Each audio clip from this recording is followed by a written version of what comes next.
Nah, rumor beredar bahwa Uni Emirat Arab bisa segera mengakui Somaliland sebagai negara merdeka. Itu akan menjadi perubahan geopolitik besar di tanduk Afrika dan berpotensi di seluruh dunia Arab.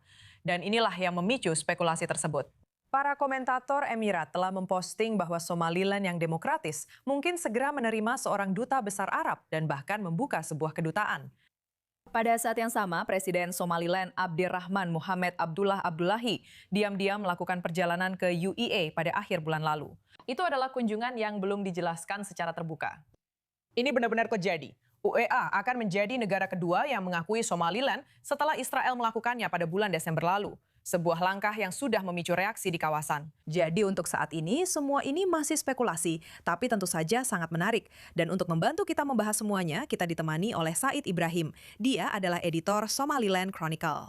Seberapa kredibel laporan-laporan ini saat ini? Apakah ada pergerakan nyata di balik layar, atau ini hanya spekulasi di media sosial?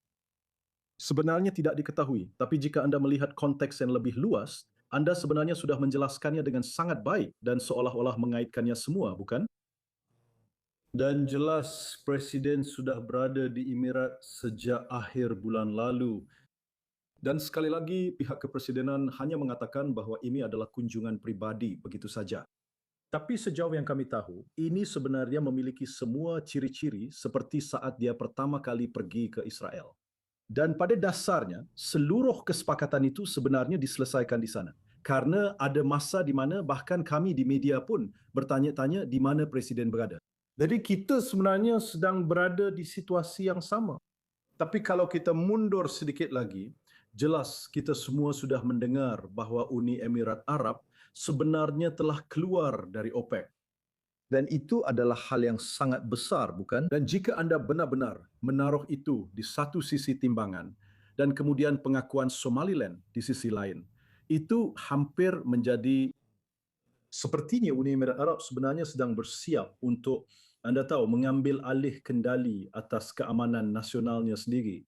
Dan bahkan jika kita mundur sekitar satu dekade, UEA sebenarnya telah menjadi investor asing langsung terbesar di Somaliland yang membuat Somalia gusar dan mengecamnya. Jadi semua hal seperti ini terjadi bersamaan pada saat Israel sebenarnya memulai semuanya untuk semua pihak. Jadi saat ini tidak ada biaya sama sekali bagi UEA untuk mengakui Somaliland Benar, kamu tahu? ketika melihat konteks yang lebih luas. Jika UEA benar-benar mengakui Somaliland, apa yang sebenarnya akan berubah secara politik dan ekonomi di lapangan? Dan apa yang kita ketahui tentang bagaimana hubungan antara UEA dan Somaliland saat ini? Benar. Jadi ada beberapa hal ya, seperti yang saya katakan, UEA sebenarnya sudah berinvestasi di Somaliland. Dan sekali lagi, total investasinya sudah lebih dari $500 miliar.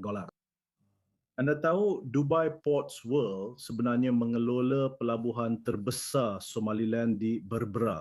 Jadi dan pada saat yang sama, pasport Somaliland sebenarnya diterima oleh Uni Emirat Arab. Yang mana anda tahu, sekali lagi, seolah-olah sudah ada pengakuan tanpa benar-benar menyatakannya secara resmi. Yang sebenarnya itu satu-satunya hal yang tersisa. Sekarang, tapi untuk menjawab pertanyaan tentang apa yang sebenarnya akan berubah. Banyak, karena kita bisa melihat bahawa Uni Emirat Arab seperti halnya orang Israel dapat memicu efek domino yang berarti mereka adalah investor terbesar keempat di Afrika, benar? Jadi ada banyak negara di tanduk Afrika seperti Ethiopia yang sebenarnya menjaga hubungan bilateral yang sangat baik dengan baik Israel maupun Uni Emirat Arab. Jadi kami benar-benar percaya bahawa ini akan benar-benar menjadi efek domino. Terutama anda tahu sekali lagi untuk melawan narasi yang semacam berasal dari Qatar dan Turki bahawa ini akan membuat seluruh kawasan menjadi kacau dan bahawa mengakui Somaliland adalah ide yang buruk. Jadi kami fikir anda tahu, Uni Emirat Arab pada dasarnya akan menawarkan narasi tandingan terhadap semua itu. Jika kita melihat dari sudut pandang yang lebih luas, menurut Anda bagaimana hal ini bisa memengaruhi hubungan di kawasan, terutama dengan Somalia dan negara-negara Arab lainnya? Kita tahu bahwa pengakuan Israel tidak diterima dengan baik.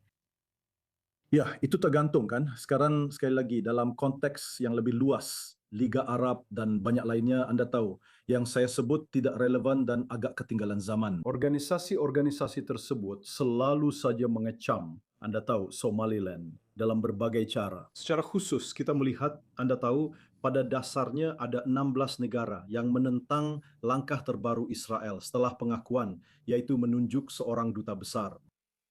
Pada titik ini, dan sekali lagi, dengan UEA keluar dari OPEC, saya rasa mereka sudah membayar semua biaya politik yang akan ditimbulkan oleh hal ini.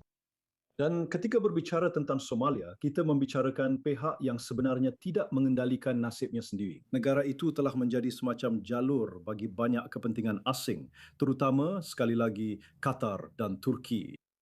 Jadi mereka akan mengecamnya. Tapi sekali lagi, Uni Emirat Arab sudah pernah mengalami hal ini kerana ketika mereka pertama kali berinvestasi 500 miliar di Somaliland sekitar 1 dekade lalu, Somalia mengecam mereka. Dan di antara keduanya tidak ada rasa saling suka.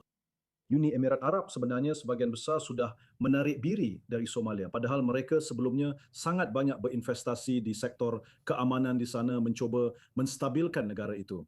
Jadi saya rasa saat ini mereka tidak terlalu peduli dengan apa yang dipikirkan Somalia. Wah, ini benar-benar menarik. Saya rasa kita semua menunggu apakah akan ada pengakuan resmi itu. Said, seperti biasa, sangat menarik bisa berbincang denganmu.